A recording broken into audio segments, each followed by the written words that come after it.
Accident হচ্ছে অনেক বিরাটভাবে পুরো পাথর। আমরা হয়তো বা অ্যাক্সিডেন্ট হয়েছে যার কারণে পুরো রাস্তা জ্যাম। আর কোনোভাবে মনে হয় গাড়ি যাওয়া করতে পারতেছে না। এই গাড়ি অ্যাক্সিডেন্ট হচ্ছে অনেক বিরাটভাবে পুরো পাথর রাস্তায় ফেলে দিছে। যার কারণে পুরা মনে হয় না যে এটা এখনকার জ্যাম, অনেক দাম এটা।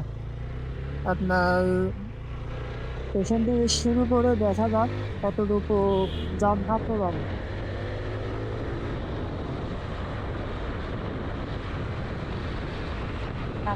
হয়তোবা অ্যাক্সিডেন্ট হচ্ছে ঘন্টা চারেক হবে, কারণ অ্যাক্সিডেন্ট হওয়ার সাথে সাথে তো ফেলে থাকবে না।